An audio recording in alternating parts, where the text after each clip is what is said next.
लगता है जैसे 8 रेनबोज की रोज पानी में मूव कर रही है। अब एक सवाल आपके मन में आए, जब समुद्र के अंदर कोई रोशनी पहुंच ही नहीं पा रही तो ये लाइट्स फ्लिकर कैसे कर रही हैं? इसके पीछे एक बड़ा इंटरेस्टिंग प्रोसेस है जिसका नाम है बायोल्यूमिनेसेंस। बायोल्यूमिनेसेंस के जरिए जानवर खुद की रोशनी बनाने लगते हैं। इसमें 2 खास केमिकल्स काम करते हैं, ल्यूसीफेरिन और ल्यूसीफेरेस। जब ये दोनों केमिकल्स मिलते हैं एक केमिकल रिएक्शन होता है और इस रिएक्शन से जो एनर्जी निकलती है वो हीट की बजाय लाइट के रूप में निकलती है।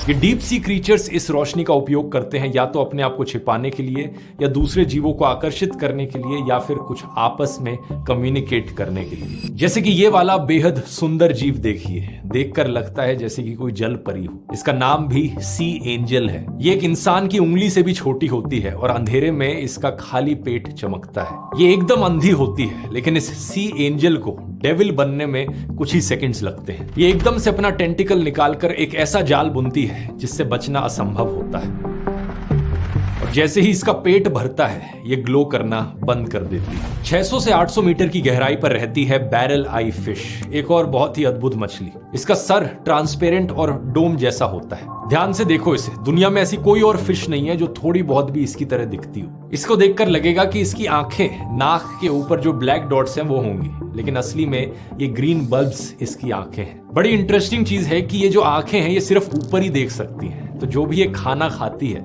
उस खाने को कैसे देखती होगी मछली? साइंटिस्ट की थ्योरी है कि किसी तरीके से अपनी आईज को रोटेट कर सकती होगी। सही मायनों में ये चीज किसी एलियन टेक्नोलॉजी की तरह लगती है, एक ट्रांसपेरेंट डोम वाली लिविंग सबमरीन जिसमें 360 डिग्री रोटेटिंग पेरिस्कोप लगा। समुद्र में थोड़ा आप और नीचे जाएंगे तो आपको मिलेगा ये खौफनाक जायंट स्क्विड।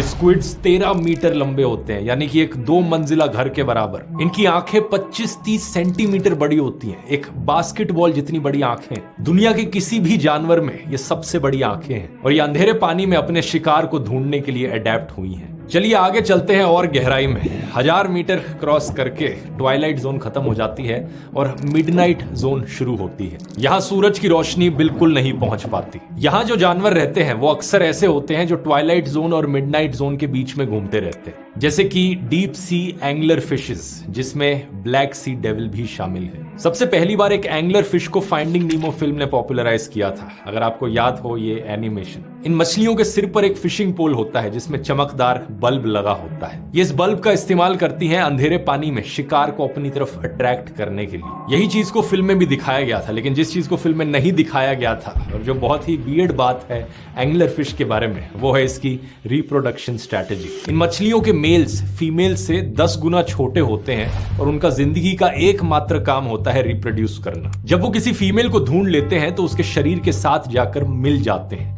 और मिलने का मतलब यहां पर एक्चुअली में मर्ज करना है। एक ही ब्लड साथ में शेयर करने लग जाते हैं और एक तरीके से वो फीमेल के किसी ऑर्गन की तरह बन जाते हैं। फीमेल्स रिप्रोड्यूस करने के लिए मल्टीपल पार्टनर्स भी कलेक्ट करती है। एक फीमेल के शरीर पर 6 से 8 मेल्स अटैच्ड होते हैं। ये सब सुनकर आपको अंदाजा लग गया होगा कि जैसी चीजें जमीन के ऊपर होती हैं, पानी के अंदर डीप सी में अलग ही कहानी चलती है। इसी तरह से है ये वैम्पायर स्क्विड। ये इकलौती स्पीशीज जिंदा है अपने ऑर्डर की। बाकी सब जो इसके रिलेटिव्स थे वो 200 मिलियन साल पहले ही मर चुके हैं, फॉसिल बन चुके हैं। इसके 8 पैर एक दूसरे से क्लोक लाइक वेबिंग से जुड़े होते हैं। जब ये फैलाए जाते हैं तो देखने में वैम्पायर का केप लगता है। बहुत सालों तक साइंटिस्ट ने अज्यूम किया था कि वैम्पायर स्क्विड एक खतरनाक शिकारी होगा, लेकिन असलियत में ये कोई ब्लड सकर नहीं है, बल्कि ये पूप खाता है। तो वैम्पायर स्क्विड नाम बहुत कूल है, लेकिन इसके बिहेवियर के लिए बिल्कुल भी एक्यूरेट नहीं है। आइए और नीचे चलते हैं गहराइयों में। 2000 से 3000 मीटर की गहराई पर रहता है एक फार्मर जो अपना खाना खुद उगाता है। ये है एक येटी क्रैब। ये वाला येटी एक्चुअली में एग्जिस्ट करता है।